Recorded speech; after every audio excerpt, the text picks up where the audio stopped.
Good luck finding me when the apocalypse happens. Oh, because you're disappearing to the mountains. You'll be looking at a tree, and I'll be in the tree, so you won't see me. And you'll probably have a bow pointed at your face. Okay, maybe not that far.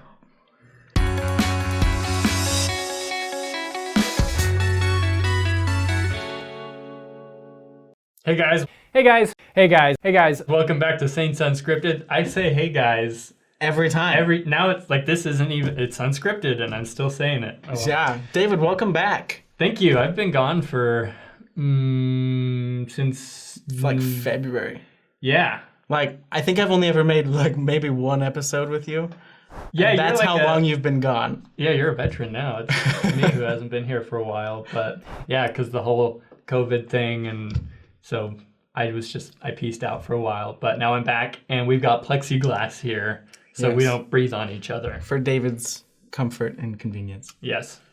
So, anyways, it was a big weekend for members of the Church of Jesus Christ of Latter-day Saints, because it was conference weekend last weekend. Yes, it was. The 190th. Was that what it was? Yeah. 190. This is the 190th Semi-Annual General Conference. 190th Semi-Annual.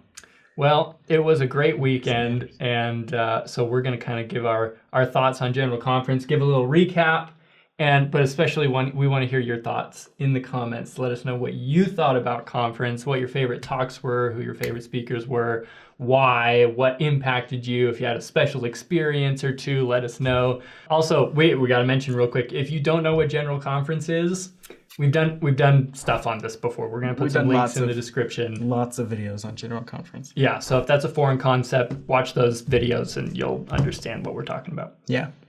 Or cool. Just watch General Conference. That's it. We'll leave links to that too. That would probably be a good thing to include because it was a good time. Taylor. Yeah, it really was a good time. Yes. What was your favorite talk? My favorite talk, honestly, I think it was either, let me try to remember.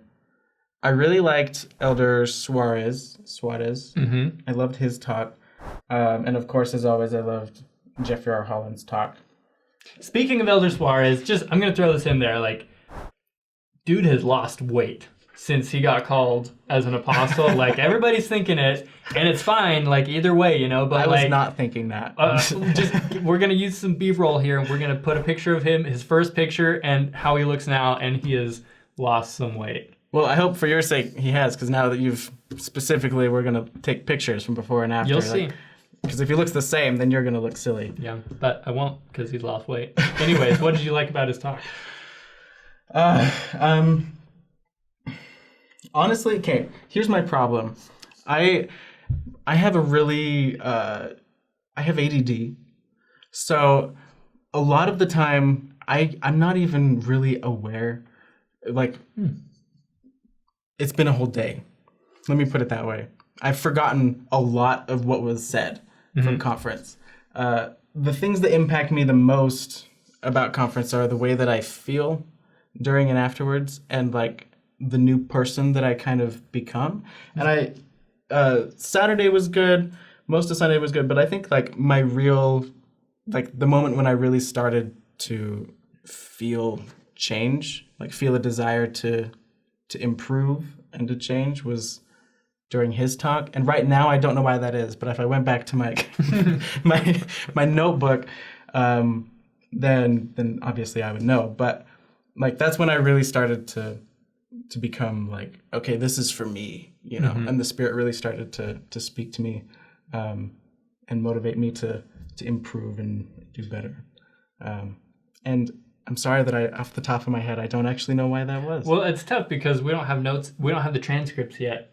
It's all just video. So if you want to quote, you have to go back and watch the whole video and find it. But I'm kind of like you. I kind of look at general themes, and those kind of are what impact me the most. I really liked Elder Holland's talk, which is just, you say that, you know. Because it's Elder Holland. Because it's Elder Holland.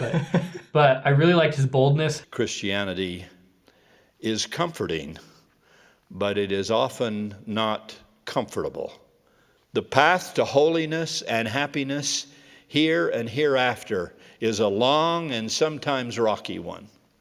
It takes time and tenacity to walk it.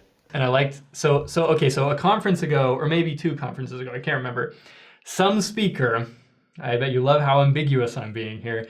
Yes. But a speaker said something I really liked. He basically said, faith is not, your faith does not exempt you from trials, right? It's meant to help you get through trials when they come, when they come. And I really liked that from a past conference, and I feel like Elder Holland kind of elucidated more on that. Because he was even like, he kind of dug in a little bit. He was like, you know, how can you pray to not ever have difficulties and trials and all of these experiences that Christ had to go through, and then, you know, appear at the final judgment and be like, look at how Christ-like I am, even though I never went through anything Christ went through. And it's the suffering that Christ went through that really made him who he is, and it's what would make us Christ-like. I think when we suffer, when we have cruddy things, that's what helps us develop Christ-like attributes. So really, I love how explicitly he pointed out the irony of wanting that, because we all at some point feel that way. Yeah. You know, Like, I'm doing the right thing. Like, shouldn't I be happy? Shouldn't I be blessed? But we don't consciously realize how silly that actually is, like the disconnect. Another thing I liked, okay, so I'm kind of like a doomsday prepper, low-key doomsday prepper. Jerry designed his biofortress specifically to keep pathogens out, but he isn't just concerned about contaminants. He's also worried about people.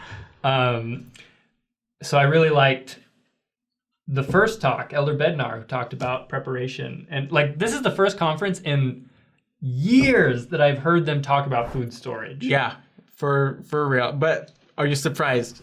I'm not surprised. I'm glad they did, and I'm excited. And like, Christmas is coming up, so I'm making like an Amazon, you know, wish list. And so I'm putting like, books on edible plants and all these different things. Grasp your mandrake and pull it up. Because I don't know, that stuff just. You are so cool, David. I'm going to find you when the apocalypse happens. Eagle Scout. Summon your eagle powers. What do you think I am doing?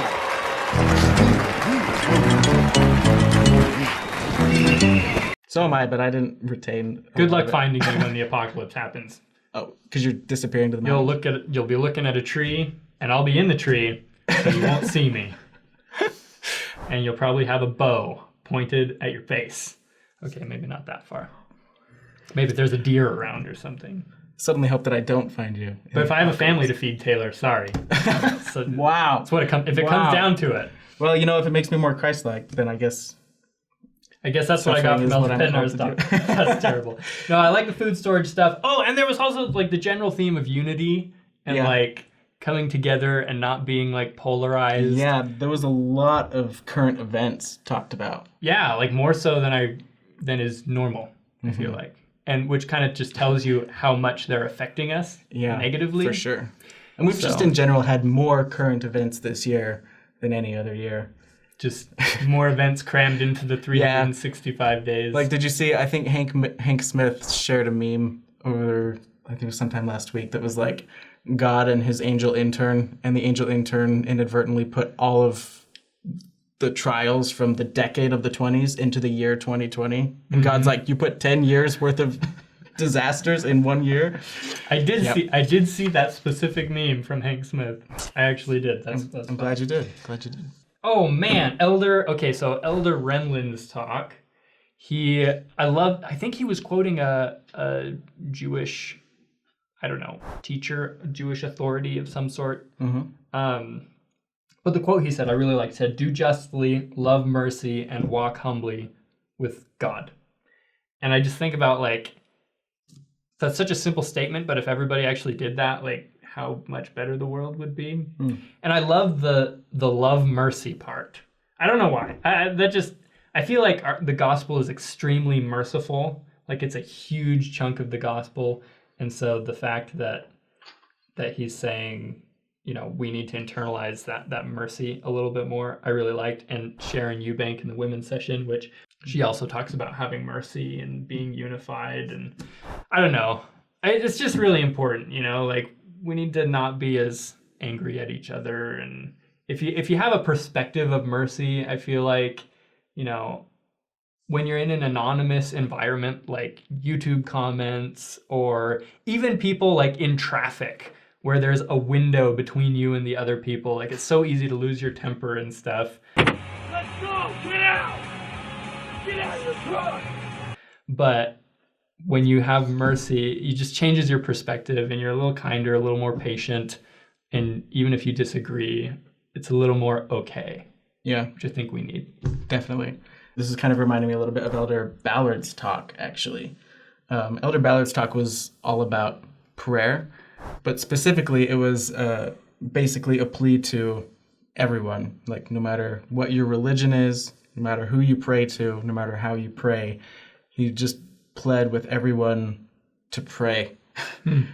Pray for each other, pray for their governments, pray for the people who are, you know, who are suffering and like being impacted by all of these different things. And he really just drove it home that like, we're all on the same side.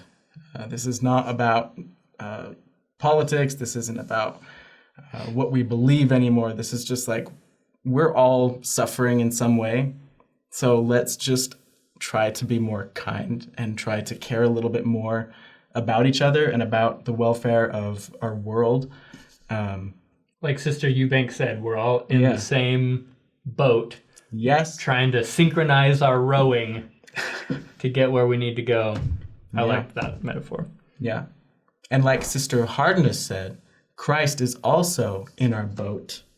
And with him, because he's with us in our boat, we won't perish. I see your Sister Harkness quote, and I raise you another Sister Eubank quote.